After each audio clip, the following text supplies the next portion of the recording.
Why did I write this book? I tell you why, because there has been a revolution in sport over the last 50 years, a revolution that has been wrought by technology.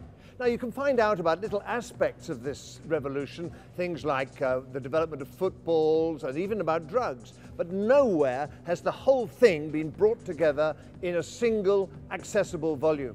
This was my mission, and this is what I've done.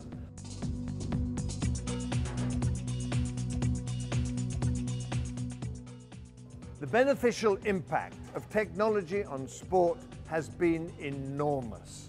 First of all, we've had new sports, things like hang gliding, for example. So people who might normally have regarded themselves as non-sporting have been able to find their own little niche and to become involved.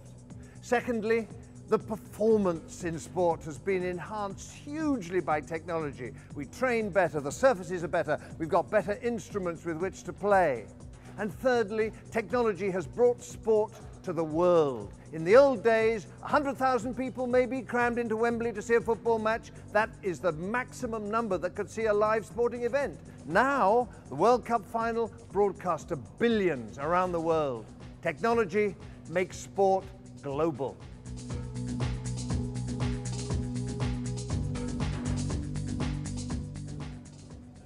It's often said that technology does nothing but good for sport. I really don't believe that. There are two serious negatives. The first one, that it is possible that technology is actually undermining the basic principles of sport, of sportsmanship.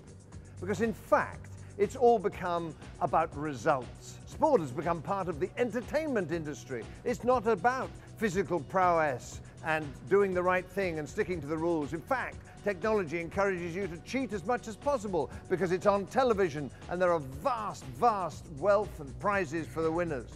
Not only that, or because of that, technology has opened up a terrifying gulf in the world of sport between those who've got money and those who haven't.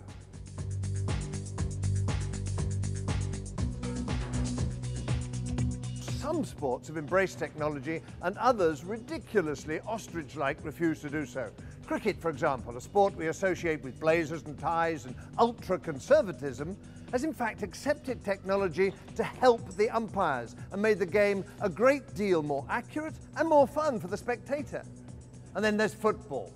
How ridiculous when you can have a camera on the goal line to see whether the ball has crossed or not, and they refuse to do it. It's such a silly idea because, in fact, in 50 years' time, we're all going to be using technology to help the umpire and referee, maybe even make the referee redundant.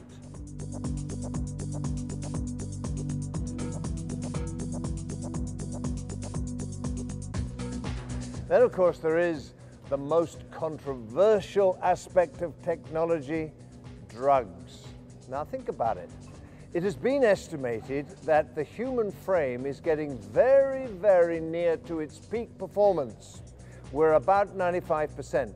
They reckon that within the space of one lifetime, there will be no more world records unless we allow modern techniques, drugs, genetic engineering, whatever.